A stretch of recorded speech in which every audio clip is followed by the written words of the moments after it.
Thank you for tuning in. If this is your first time joining us, welcome. We hope your experience is fruitful. Please feel free to visit our website to find out how you can join our growing family. While we are loading your experience, please do us a quick favor and hit that like button from whichever platform you're watching or listening on. Also, share so others may enjoy as well. And we hope you would consider hitting that subscribe or follow button so you can check out more of our amazing content. All right, let's start the show.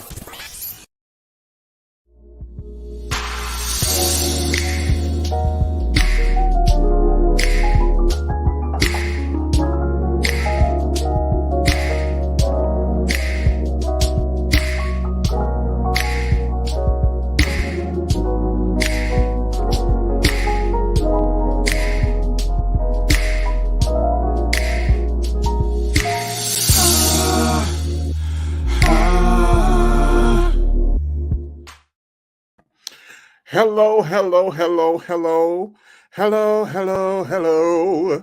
This is your boy, Walt B, and we are here with another week episode of the Walt Bay Connection.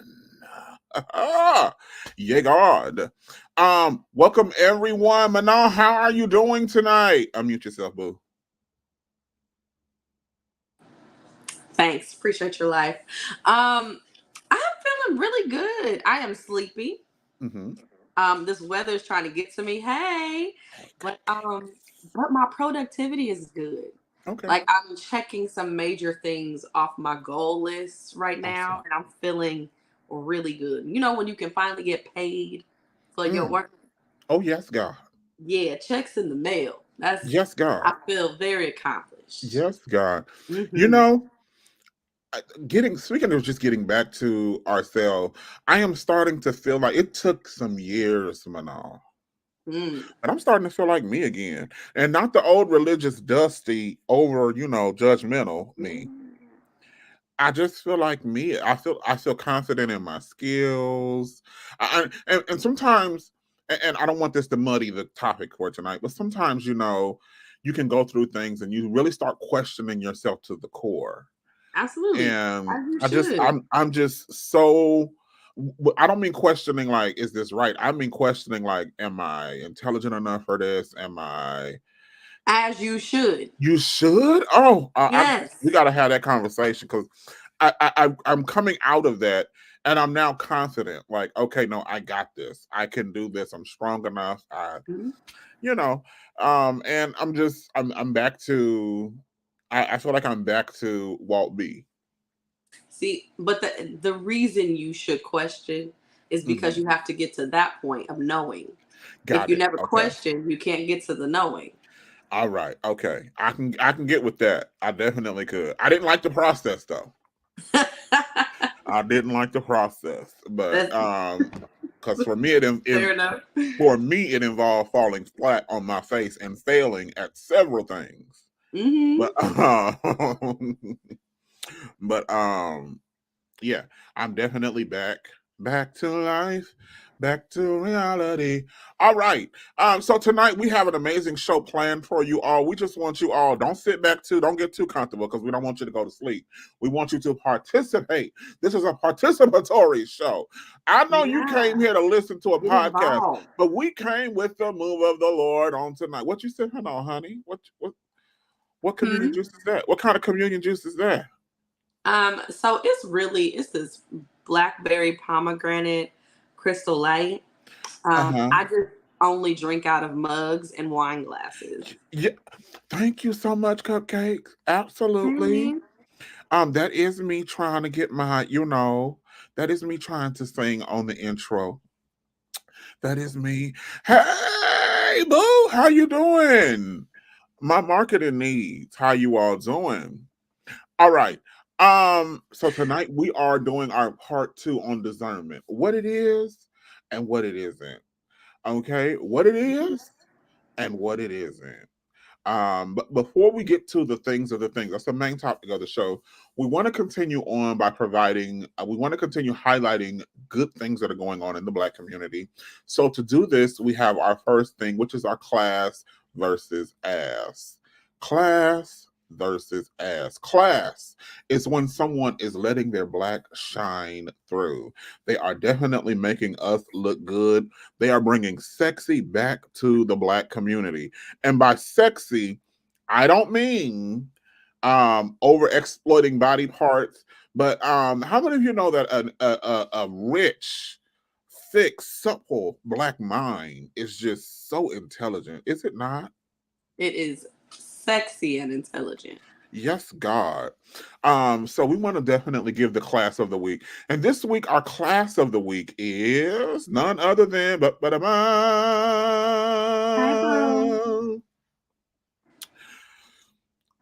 brain fart. I know who she is.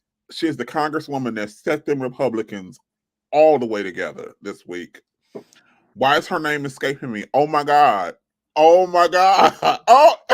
I would love to help you, Walter. There it is, Jasmine Crockett. I would love to help you. I was getting ready to say Jasmine Sullivan, but I knew that could not. I'm not scared of lions and tigers and bears. He got his Jasmine skedaddled.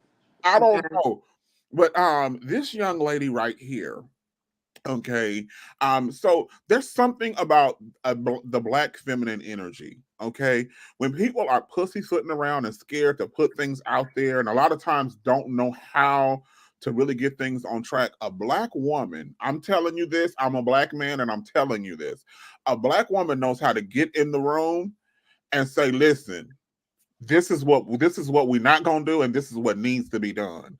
And they definitely have what it takes to push culture, push your family forward. Agendas. Get you some black feminine energy around you. And I don't want to muddy up tonight's show because I can go on about this all night.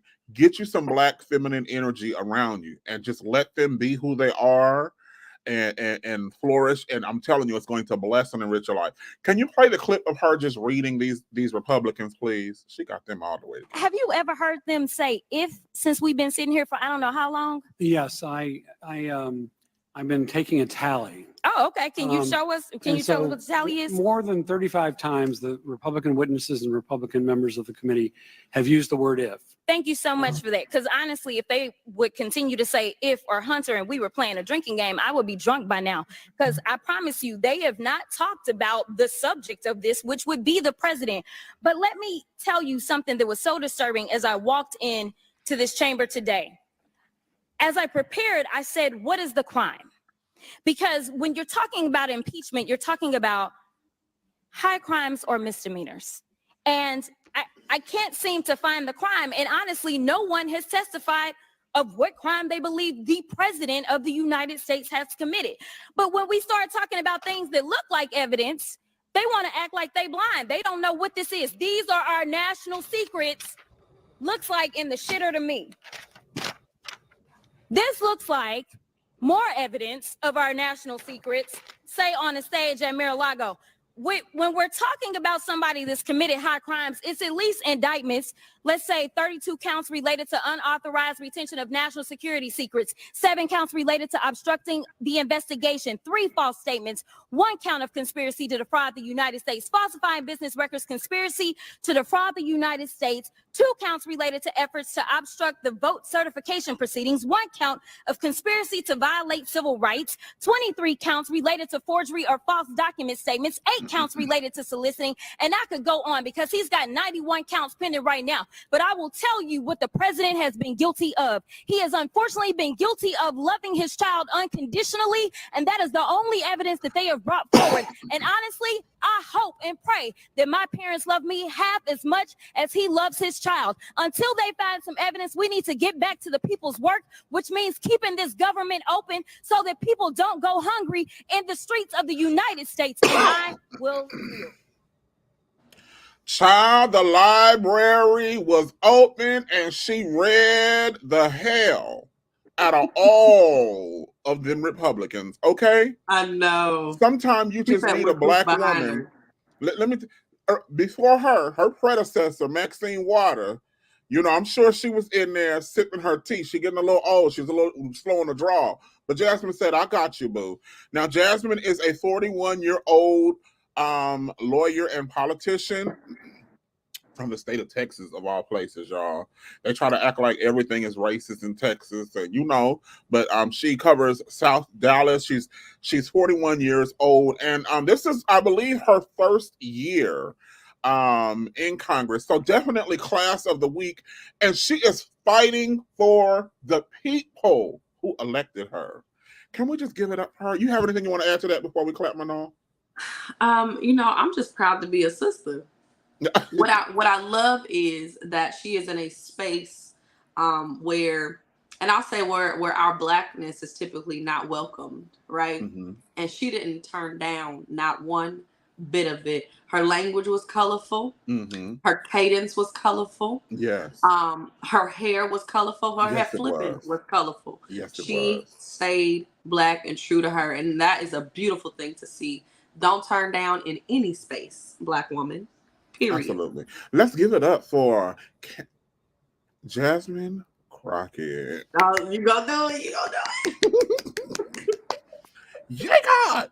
All right. Now, for the ass of the week. Now, y'all already know every positive, there's a negative, right? For every win, someone must fail. Come on, Whitney. Yeah, God. So this is the ass of the week. The ass of the week is the American Red Cross. They annoy my whole being for what we're about to share with you. Okay. Go ahead and play the clip, Kwame, please. Today, I learned the Red Cross sells your donated blood to hospitals for $150, and then the hospital charges you thousands for a blood transfusion. I hate it here. Hey, I didn't want to believe it, so I did a little digging, and I found the American Red Cross, a nonprofit organization, does not pay their donors, but they do sell the blood they collect. Red Cross Communications Manager Christy Peters said that I wouldn't be able to speak while donors would not be paid. For many donors, people thinking about donating, it may not be common knowledge that the Red Cross is selling your donated blood. Blew my mind. The American Red Cross will have to pay $4.2 million fine for violating the blood safety laws, the Food and Drug Administration announced Friday. A spokesperson for the nonprofit said the revenue from sales of blood products will be used to pay the fine. Does the Red Cross really sell our blood? Hell yeah, they do. If you really want your mind blown about this Red Cross thing, pause it and read that right there and let me know what's going on in the comment section, man. Capitalism has a hoarding issue. Made that video back in 2021. And when I tell y'all folks act like, you know that already? Like, nah, I ain't know that. No. Wow. So they get the ass of the week because I don't know about you, Manon, but I have unfortunately had loved ones who could have benefited from certain medical services that they could not afford. Okay. Sure. And when you see that these things are taking place, and they can obviously offer it at a lower rate. And of course, what I'm talking about is people going to the hospital. We'll get on Red Cross in a minute, but here you are charging people thousands upon thousands of dollars for these medical procedures that really only cost you a couple $100. It's just really just greediness that gets on my nerves. And Red Cross, you are an ass because you have a lot of hard-working Americans donating their blood to the Red Cross, thinking they're doing a noble thing, and you're turning around and profiting off of their nobility. What are your thoughts on this, Manal? Well, I know a lot of people. Hey, I know let me not say a lot of people, but I know quite a few people that they make some extra ends meet by donating plasma. And they get paid for this. So I know that a company like Red Cross that has been around for years, I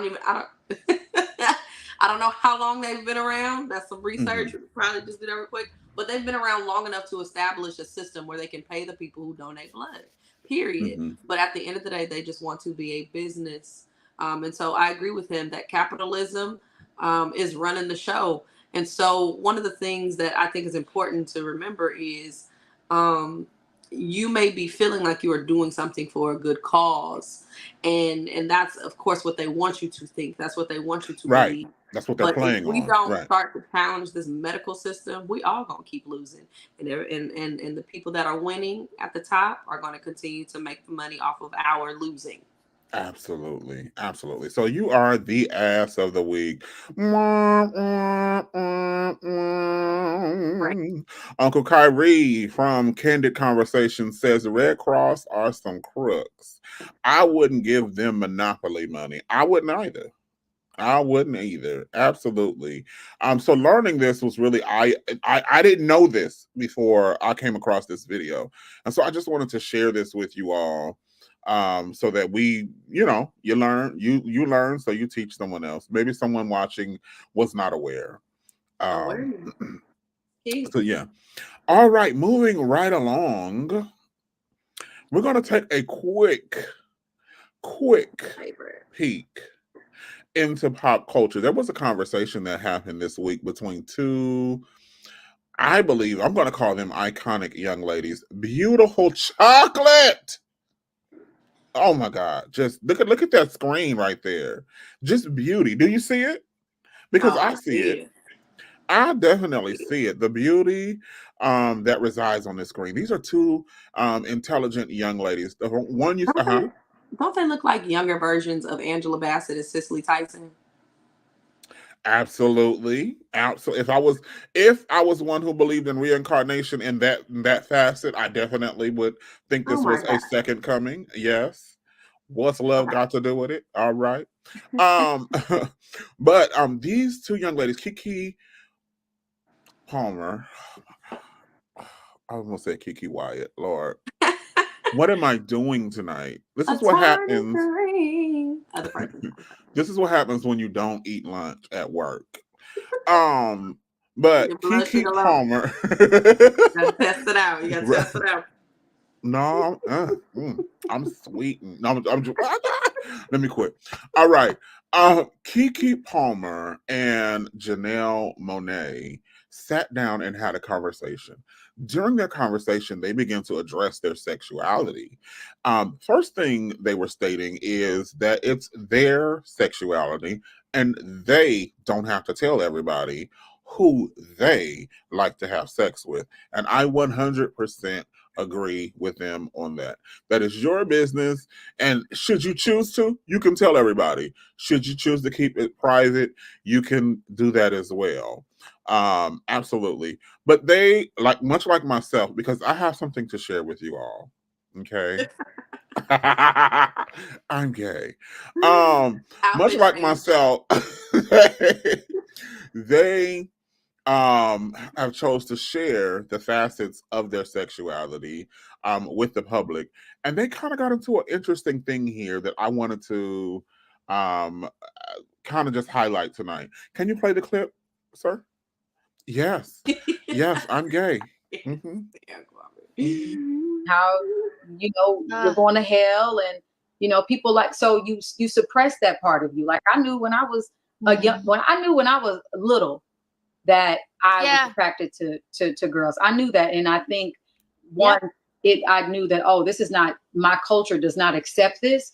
You bury it.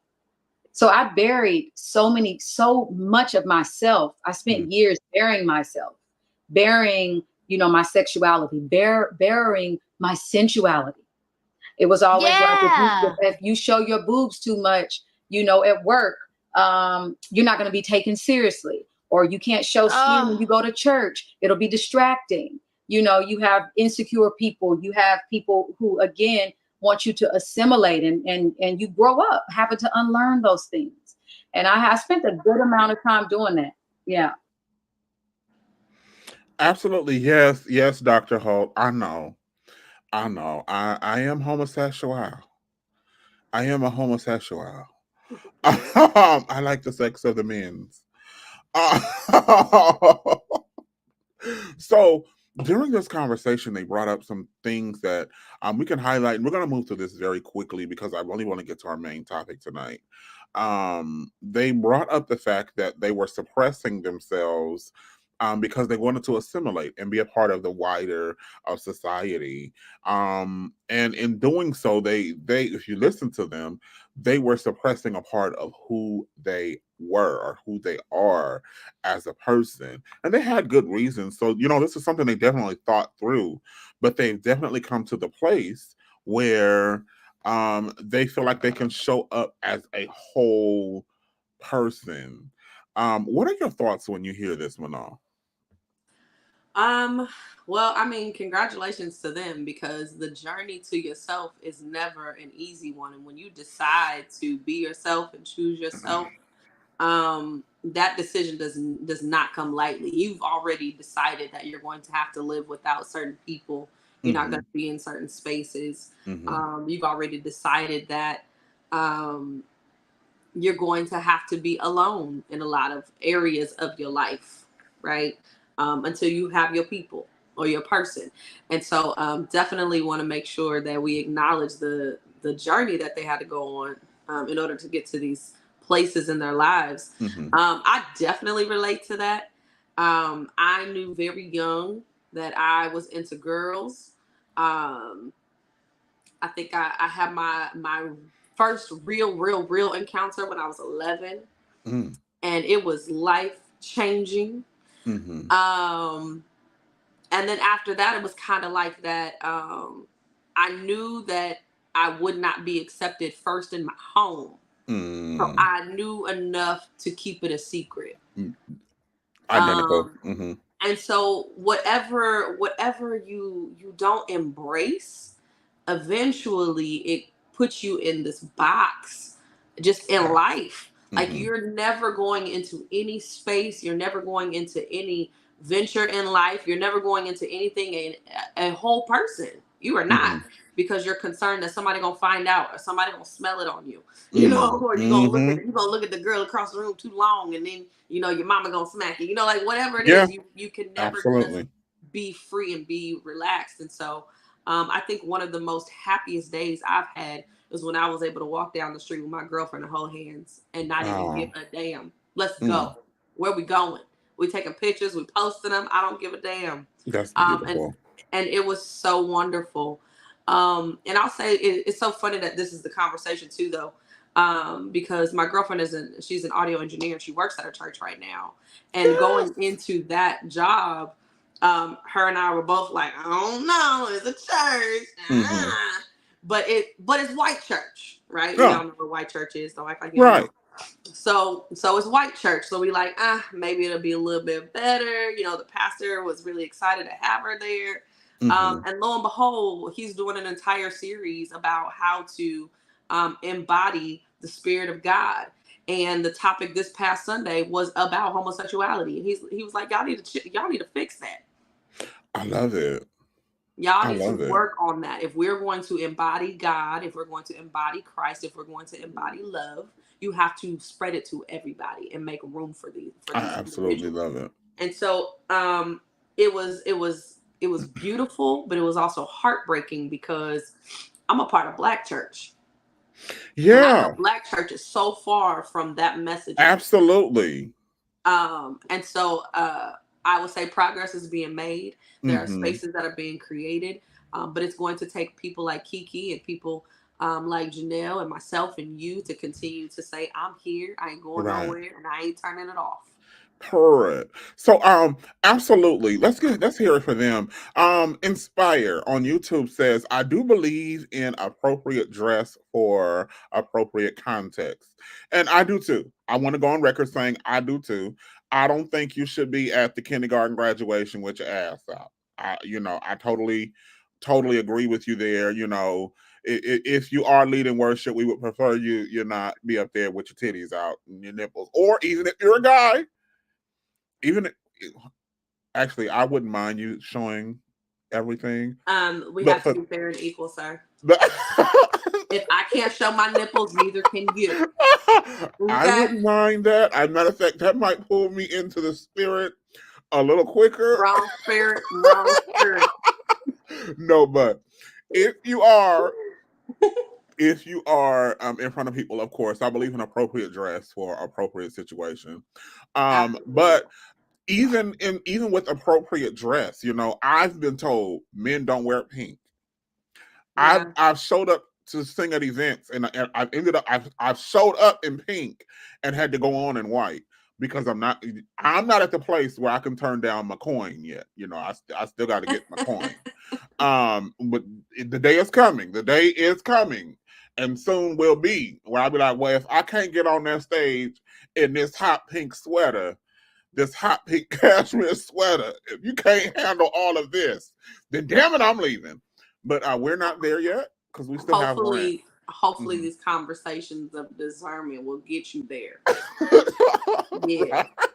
These are the seeds for your life.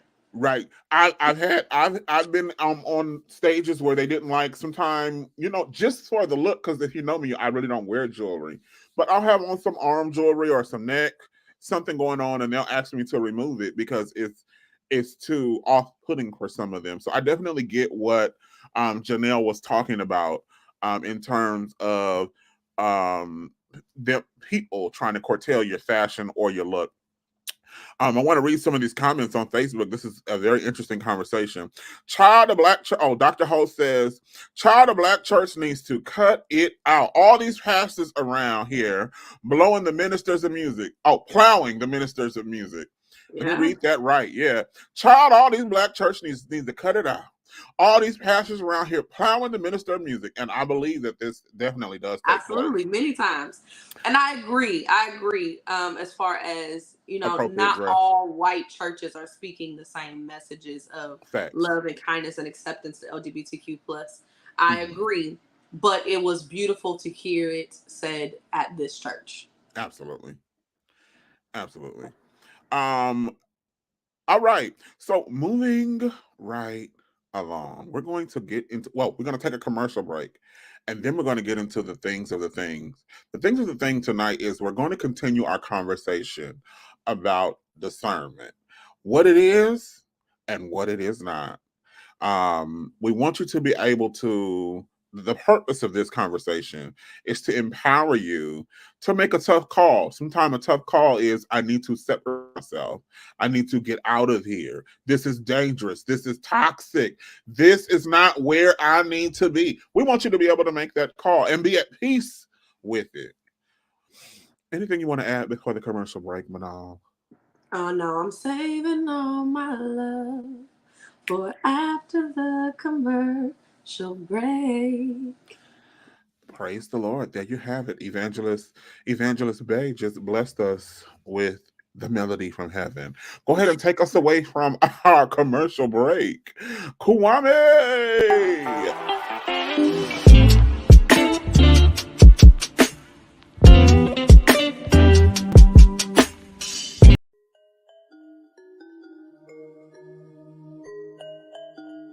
Welcome to Bullet in Flight Radio. As we celebrate our second year in radio, we invite you to take flight in this world filled with diversity, where radical faith and progressive believers come together.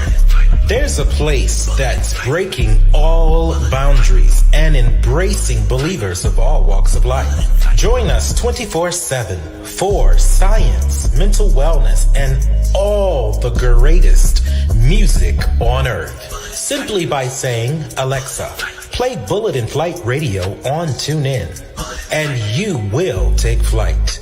And if you wish to become a pilot, we are a 501c3, so your giving gives right back to you. Our Cash App is $, Bullet in Flight Radio, or PayPal us at paypal.me/bulletinflightpros. Help us make 2024 even bigger for you. And remember, this is your story, our station. For more information, please visit www.bulletinflightradio.com. Your story, our station. Step away from the chaos and noise of your daily life. Experience moments for yourself that are calm, serene, and full of peace. A necessary respite to foster growth within you, because self-care should be luxurious. Lux to Noir.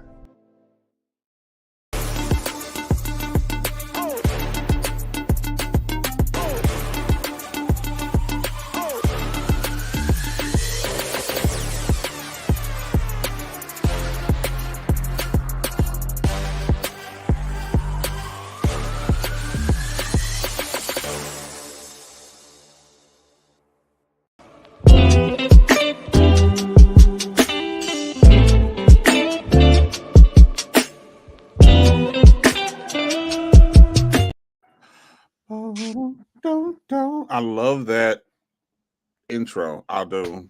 All right. Well, we are back and we're getting ready to talk about discernment. What it is and what it is not. Now, Manal, you said you were saving all your love for us for after the commercial break. What is the first thing you'd like to start this week's conversation off about discernment? So, where I want to start with where I got my foundational belief about discernment. I think that's okay. important. Mm-hmm. I do not consider myself to be a Christian. Very clearly, if you read the history of Christian, it was a derogatory term applied to those who followed Christ. It was never supposed to be an entire religion. So historically, that don't make sense. Then on top of that, when you talk about Christianity, it's supposed to be surrounding the life of Jesus Christ and Jesus's example. Jesus didn't get down with religion. That's the whole premise of his existence. His existence was powered outside of a religious context. And so when I was that little girl who reading the Bible from cover to cover and going to Sunday school and asking questions, people did not make sense because their words wasn't aligning with what I was reading in the Bible. And so very early on, I decided Christianity, not my thing, but Jesus is dope. Okay. Like that dude. So when I look at Jesus's life in the Bible, what I see is, and where we left off at last week was me encouraging everyone to turn inward, turn off the voices that are around them, silence those things, find some space to be alone and connect with the spirit inside yourself. Now, to a lot of people, that sounds like witchcraft. A lot of it sounds like it sounds as though I'm telling people to serve a different God, right? Right. To some people. To some people. Right. But that's exactly what Jesus did. It's exactly what he did. At 12 years old, what did he start doing? He disconnected himself from his family. He then went to the church and started to challenge what it was that they were doing and saying. And in that challenging, he was able to strengthen himself, his knowledge, his understanding, and what he learned from God directly, his true father, as he referred to it. And then you see his life unfold, right? He is isolated for a large period of his life. And then when it's time for him to emerge as a solid individual, God directs him to go hook up with some friends that are outside of the church. Right. And I'm not saying to go find you a hook and call them your best friend, and now they are the ones who are supposed to strengthen your existence. Right. But the reality is that because Jesus had the space to become a solid individual, his discernment was on point and unmatched. And so he was very clear about who he needed in his circle for whatever purpose. And it did not look like what the church would even craft today in 2023. And if Jesus was present in 2023, most church folk wouldn't do Jesus. Right. I totally agree. And so when I think about discernment, I think about the process that God took Jesus through. And I feel like in a lot of ways, I've allowed that same process to exist in my life. Okay. So when I think of discernment, I think of it as that one spirit source between you and God that, if you give it room, can be louder than anything else, and it guides you along the path that you are supposed to live. Okay. And so just to be clear, so what I hear you saying is discernment is more about a connection with God than a connection with a denomination or a set of rules that have been laid out, laid out before you. Is that Absolutely. Okay. Absolutely. Because one of the other scriptures that I love is when God said he'll take the foolish things of the world to confound the wise. And so once you think that you figure God out, and once you think that there is a formula that you can now duplicate, God says, not so. I'm going to flip it up and twist it, and I'm going to reverse it over here. Look at us discerning the scripture. I feel so saved. Can I say hold on tonight? Yes. Shut up. All right. So this is important. This is important. I oftentimes have said in the past, and here more so recently, that my journey with discernment started when I really learned what it is, or really learned what self-love is. It's kind of a term we toss around nowadays. We kind of just throw it around, self-love, and we get self-love confused with self-care. And I do think self-care is important, and it is an aspect and a component of self-love. But self-love, I think, goes a lot deeper. Once I really began to love myself, then I was able to discern what was best for me and what was not best for me, what was contrary to where I'm going. And this is why when you read the scripture, it's important to even read that with a discerning eye. Because some of that is put there, just so we're all clear, some of it is put there simply to keep you under control. Absolutely. The scripture that says there's a way that seems right unto a man, but the end thereof is destruction. Okay, that is a very vague and broad statement, but it's also put there to make you doubt what's in you, so that you listen to those voices that Manal just told us to silence, right? I don't agree with that. I think if you read it through the lens of religion, that's how you hear it. Okay. But I think if you read it through the lens of Jesus, then you'll be very clear. There's a way that seemeth right. That's what I mean by that formula. Okay. You get into a religious space, and they say, take 2 of these, come to the altar, shout 5 times. Okay, I get what you're saying. Let me lay my hands on you. Take this cracker, take this juice. Let me dump you in this water real quick, and come back every Sunday. Make sure you give your 10%. And then I'm going to need you to join a few auxiliaries. And I promise you're going to make it into heaven. Like, there's no formula when you're living by the Spirit. Right, and so there's a way that seemeth right, but the end thereof is death. When you don't live according to Spirit, you're dying already. But that's a for sure death. So I definitely get what you're saying. Absolutely. I definitely get what you're saying. I can vibe with what you're saying. I can definitely vibe with what you're saying. I just want people to understand that it is that self-love and learning yourself. And of course, in connection with God, for those of you that need us to say that, continue to say that. God is love. They are interchangeable. They're interchangeable. Right. Well, for the people that just need this to be said, it really helped me discern between what was right for me and what was not right for me. And in my journey, in my discernment, okay, for a space and time, church was not that. Organized religion for a long portion of time was not, I could not entertain it. It just was not beneficial to me in my journey. There were certain family members. I got to a certain place. We're talking about discernment, right?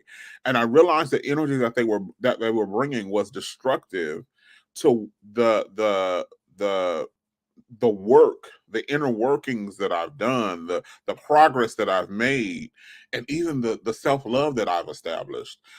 Being around them was counterproductive or destructive to that. To me, discernment to me, thanks for asking, Aspire.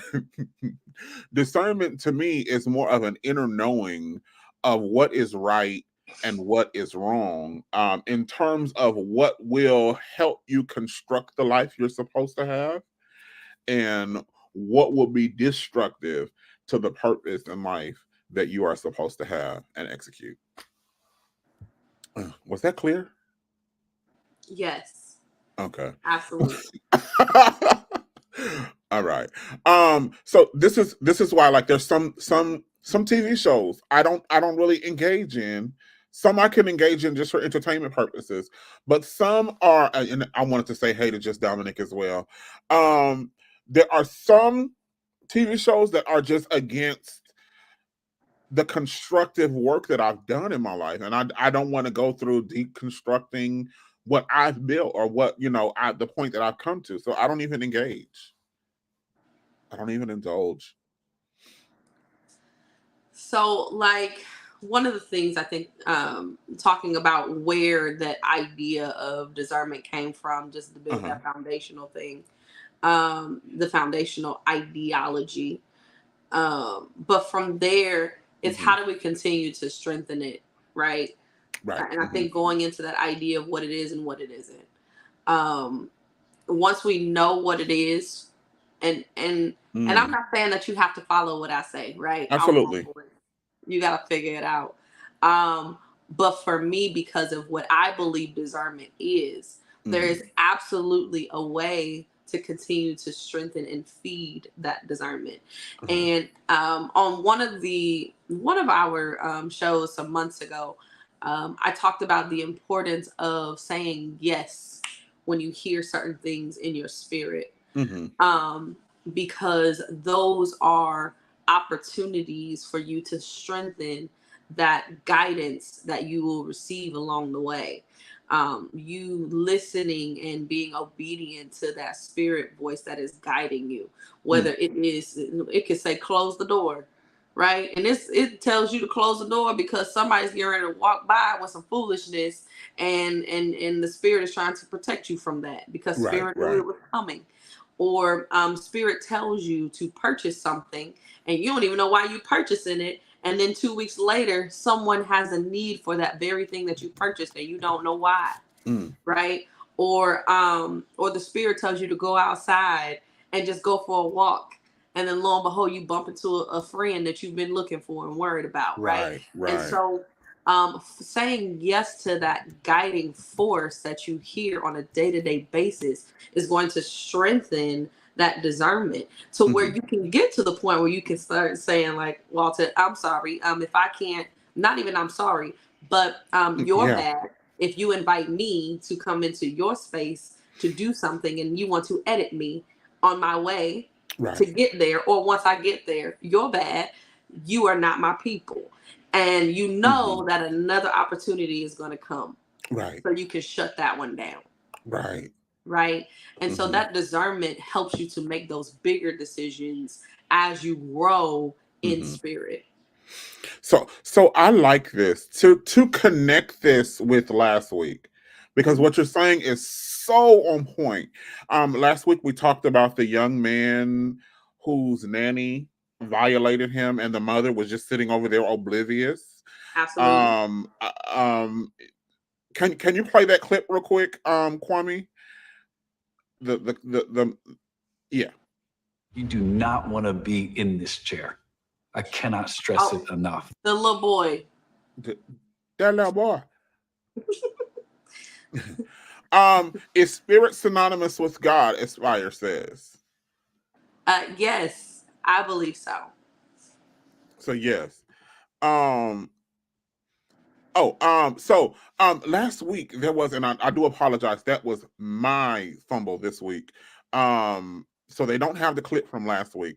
But last week there was a live-in nanny who was living with a family, and she SA'd, because where we are, she SA'd took advantage of their 11-year-old child, got pregnant, had the kid, and had the kid going around lying about it for a second, right?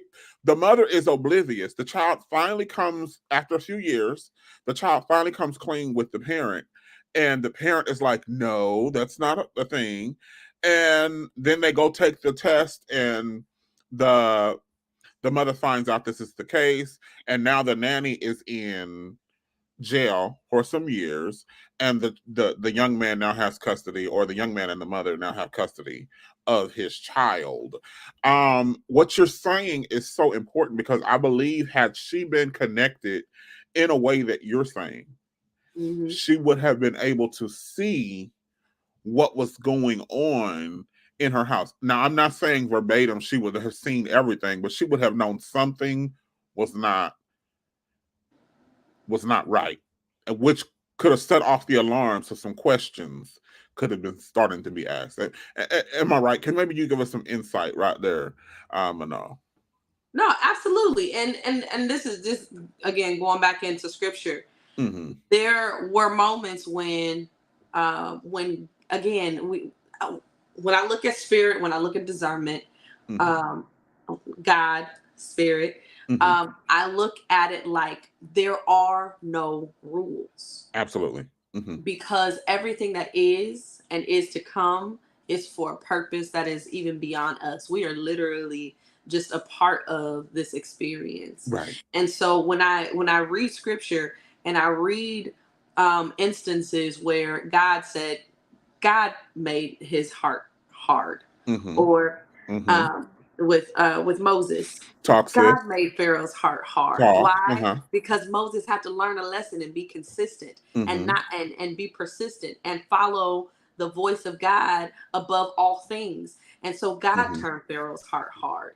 So it may be that in that one situation, God did not allow the mom to be aware. I'm not saying she wasn't checking in, but let's say God did not allow her to pick up on anything. What is it that she needed to learn in that situation? What is it that son needed to gain out of that situation? And I know it's really difficult for me to talk to people sometimes when tragedy occurs, because a lot of people want to be held and coddled, and they want to and they want to be told, that you feel sorry for them. But I'm not that mind.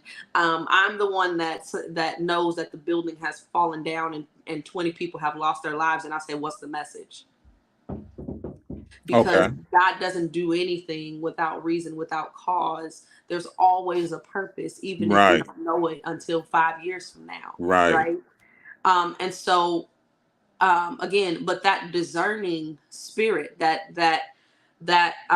openness to hear and understand it, you'll get the message eventually. Right. Yes. Kyrie, YouTube listener, says religion makes up rules and regulations. Spirit is free and allows us to have true freedom. Absolutely. I believe that is a true statement. Okay. After that video, we then played this next clip. Go ahead and play this clip from what's the name of that church? Hillsong. Let's go ahead and play that clip, and we'll get into some more other things. Be in this chair. I cannot stress it enough. For the first time, we're hearing from Carl Lentz and his wife Laura after they were forced out of the church in 2020 for moral failures, with Carl admitting to infidelity. I had some major lies. He said, I have been unfaithful. The Secrets of Hillsong is based on the explosive original reporting of the church's scandals by Vanity Fair journalists Alex French and Dan Adler. The church staffer found messages between Carl's mistress, Reneen Kareem, and Carl on his laptop. That started the ball rolling. Carl's affair with Raneen Kareem played a significant role in his downfall, and now the disgraced former pastor is also confessing he had an inappropriate relationship with his nanny, Leona Kimes, who is also a pastor at Hillsong. Laura Lentz, as she says in the documentary, walked in on Carl and Leona in a compromising position. According to Laura and Carl and Leona proceeded to tell Laura that there was nothing going on. Laura told Stacy, the director of our fabulous docuseries on FX, that when she walked in on them, she popped Leona in the head and broke a finger. Carl was fired by Hillsong leader Brian Houston, but there was something larger happening at this church. Did you cover up your father's sex abuse? It's child abuse, labor abuse, sexual assault. There were a lot of people who were left hurt or disappointed or feeling alienated. That's an important thing because we are talking about a church. A church that drew such a huge young following. Carl was called the rock star pastor. We should never be stuck on a page in our lives. It was like a rock concert. Hillsong came of age at the same time that Instagram was coming of age. They found a way to get like super fashionable, upwardly mobile young people to come to their church. If a Hillsong service was a rock concert, Carl would have been like Bono. My faith grows every day. In 2015, Justin Bieber told Access how Carl helped him turn his life around. The way he lives his life is really what he talks about. You know, he's not really just, hey, do this and do this. And like when I go to his home, I feel really loved. In 2017, Carl told us about how he baptized Justin at 2 a.m. in New York City, which he documented in his book, Own the Moment. He was like, I want to do that. I called one of my friends, Tyson Chandler, who played for the Knicks at the time. I was like, bro, we got to baptize Justin. We got nowhere to go. He's like, wow. Wow. He really mentored Justin Bieber and taught him how to sling that P. For G-O-D. I had to. I'm sorry. I had to. All right. Woo. Help us unpack this one all. Woo.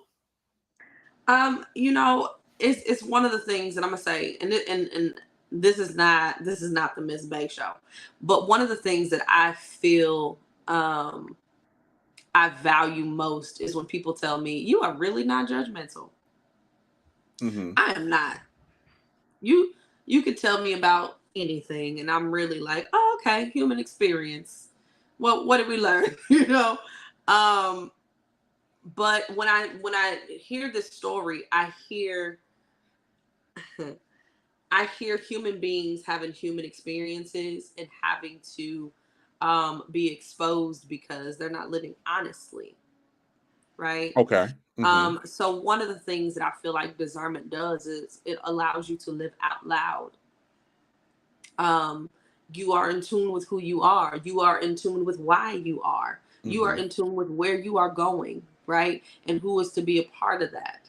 And so there's no reason to exist in a dark space when your discernment is at work. And this is not me being naive to not understand that in certain spaces, to be gay meant your life, right? Right. Or to be black out loud meant that you didn't get the job, right? Or to be overly emotional made people put you out of their circles, right?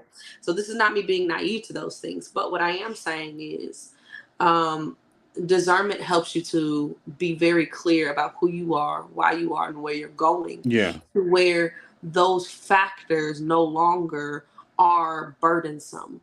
And they allow you, the discernment allows you to be out in the open and upfront. You know, he may have wanted to divorce his wife. He may have wanted 2 wives. Talk about it. Look, this Christianity thing is all right, but I think I'm gonna switch to the Mormon sector because I need 4 of y'all. You know, like how could he have been truthful and honest and ethical? With yes, his desires to create the life that he feels was best for him.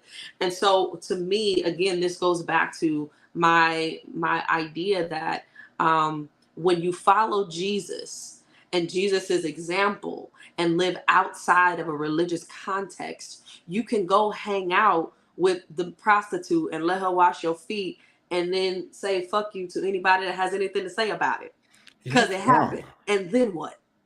you know. And Mhm. so there's just like Uncle Kai said, there's a freedom that comes with spirituality, and you get to live unapologetically. Now, we're not just going to go slash people tires and Of course. shooting them in the street because they didn't piss us off. None of that, because spirit helps you to protect others. Right. Right. And so it is sad what happened to Hillsong, but again, it's another example as to why you as an individual need to work on your discernment and live a Mhm. life that's open and honest, and create spaces for other people to do the same, and love on those that are still growing into that freedom. Absolutely. This conversation has been enriching. There's so much more that could be said for those of you that are listening. So much more that could be said. You may have things that you want to add. We definitely want you to come back. Add them in the comment section. Keep the conversation going. And above all, share this video. This is the conversation starter, so that you can now have the conversation with your circle of influence. But we do have to end it tonight. Now, next week we won't be airing because next week is Indigenous People Day, and we definitely want to celebrate with our Indigenous brothers and sisters. Manal, how can the people find you on social media? Yeah, comment, please a button. And yep, Instagram, proud_Manal Smiles.